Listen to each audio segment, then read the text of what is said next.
7টা আমি আলু সেদ্ধ করে নিয়েছি, সাথে 2টো ডিম নিয়েছি, ধনেপাতা, রসুন আর জিরে, ধনে গুঁড়ো, ধনে গুঁড়ো আর আদা কুচিয়ে নিয়েছি আর লঙ্কার গুঁড়ো।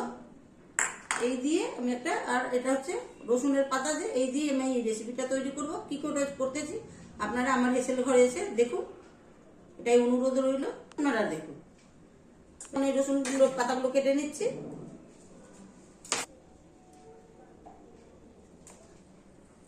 এই রসুন পাতা দিয়ে আলুর যে রেসিপিটা তৈরি করব, এটা খেতে খুবই সুন্দর হবে। আপনাদের বাড়িতে যদি থাকে অবশ্যই বানিয়ে খাবেন, দেখবেন আমি বানাই নিয়ে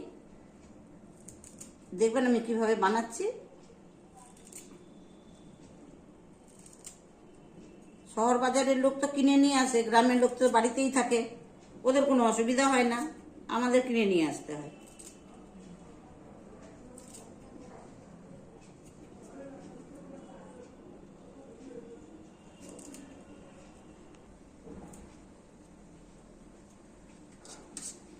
ভেঙে করব না, কেটে নেব।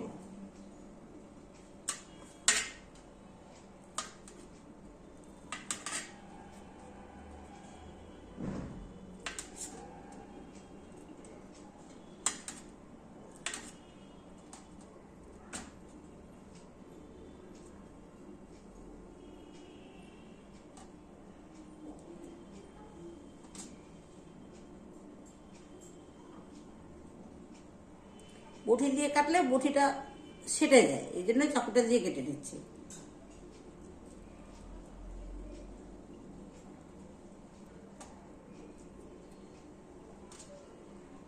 এখন একটু হালকা হালকা গরমও পড়েছে, হাওয়াও চলছে খুবই,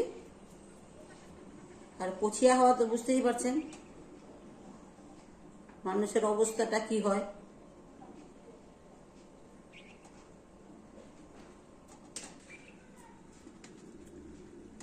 অনেকে গোল গোল করেও কাটে।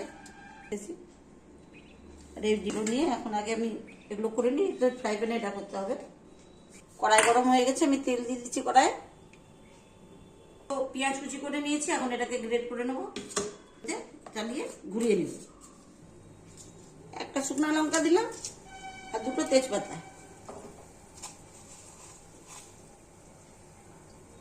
অল্প কালো জিরে। পেঁয়াজ বাটাটা, এখন পেঁয়াজ বাটাটা ছেড়ে দিচ্ছি।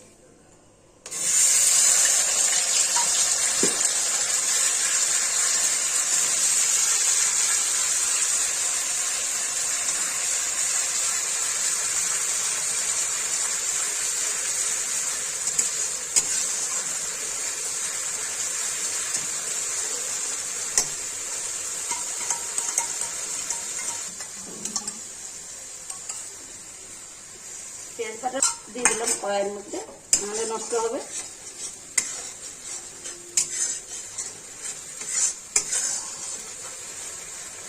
একটু আস্তে আস্তে ভাজতে হবে, না হলে কালো হয়ে যাবে।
গুঁড়ো মশলাটাকে ভিজিয়ে দিয়েছিলাম, জিরে, আদা, ধনে, শুকনো লঙ্কা গুঁড়ো ভিজিয়ে দেওয়ার পর একদম সুন্দর হয়ে গেছে।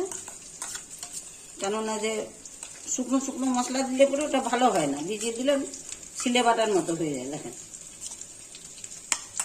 এখন আমি মশলাটার মধ্যে দিয়ে দিচ্ছি, ছেড়ে দিলাম।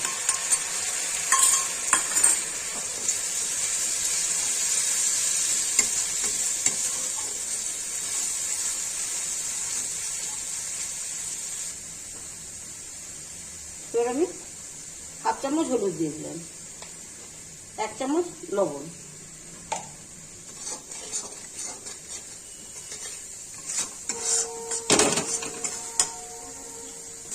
কুয়াগুলো অল্প অল্প করে থেতো করে নিয়েছি, এখন সেটাও দিয়ে দিব।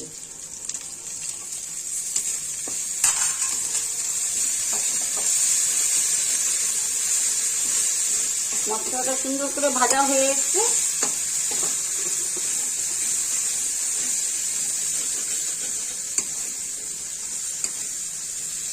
এখন আমি এই আলুগুলো ছেড়ে দিচ্ছি, একটু জল দেবো যেন মশলার সঙ্গে আলুটা মেখে।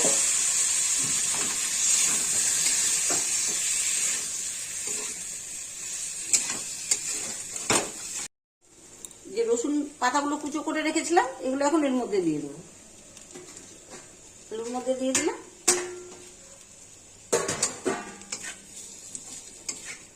কে কোথা থেকে দেখছেন অবশ্যই কমেন্টে লিখবেন।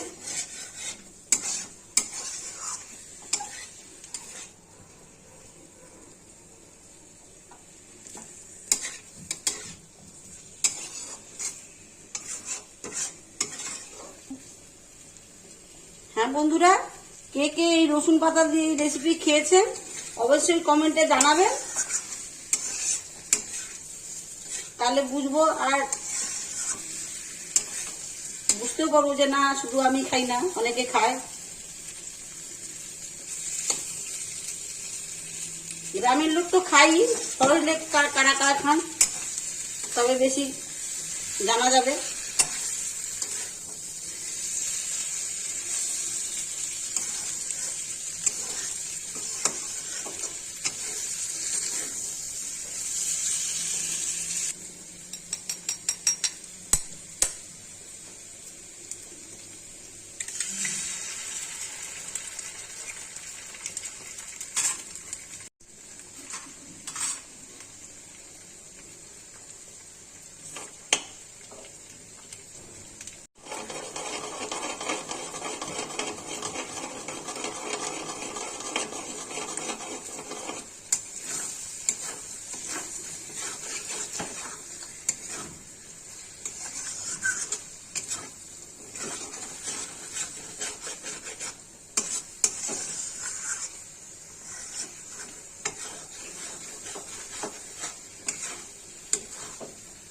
এইভাবে একবার বানিয়ে খেয়ে দেখবেন, ভালো লাগবে খুব।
খুব ভালো করে কষাতে লাগবে।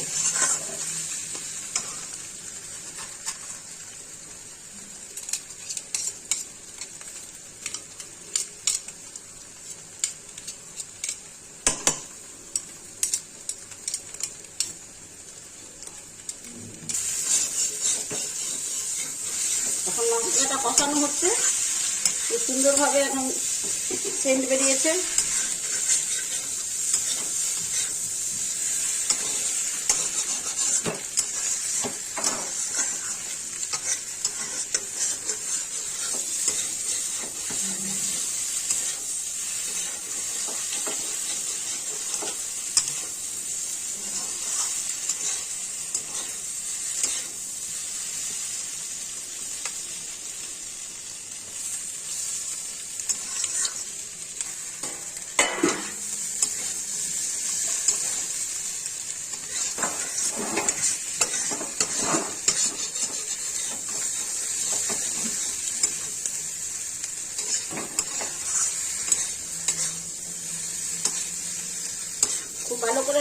দিলে পরে কাঁচা কাঁচা গন্ধ হবে ডিমের।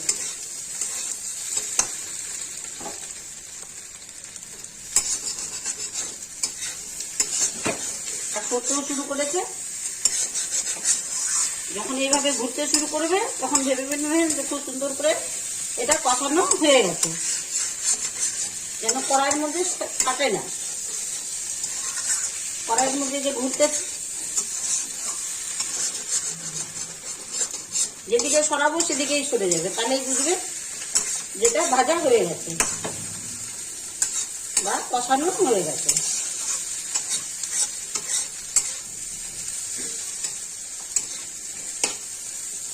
আমি ঠিক এই মাঝখানে, যেহেতু এটা ঠান্ডা জল, এই মাঝখানে এটাকে জিনিসগুলোকে সরিয়ে দিলাম সব, তারপরে জলটা মাঝখানে দিয়ে দেবো।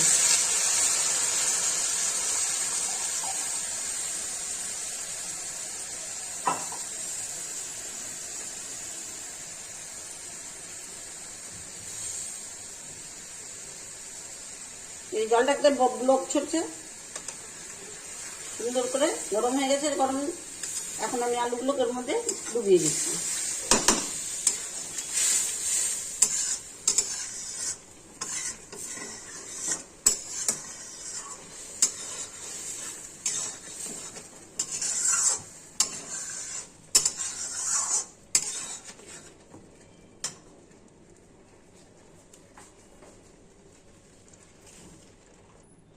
এখন একটু ধনেপাতা ছড়িয়ে দিচ্ছি, লাস্টে একটু এর মধ্যে সস দিয়ে দেবো।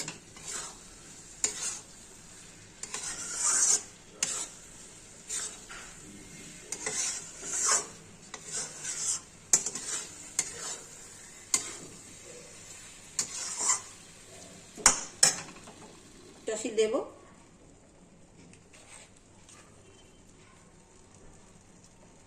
অল্প জিনিস অল্পই দেবো, বেশি দিলে আবার ভালো হবে না।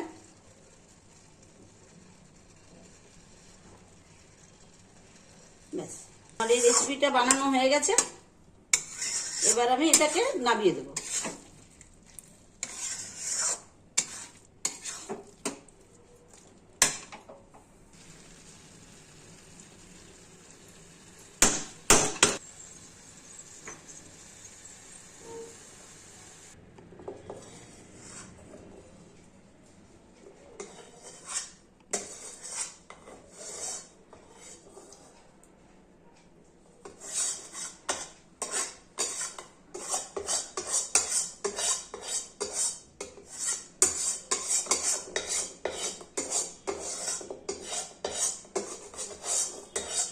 এই যে আমি রসুন পাতা, ডিম দিয়ে আর রসুন থেঁচো করে কোয়াগুলো দিলাম, সবই দেখতে পেয়েছেন। শুরু থেকে মানে রেসিপিটা দেখবার জন্য অনুরোধ রইল যে পুরোটা দেখলে পরে আপনারা বুঝতে পারবেন যে আমি কিভাবে বানিয়েছি। যারা দেখেননি এখন সামনাসামনি, তো রিলটা পুরো দেখলে পরেই বুঝতে পারবেন।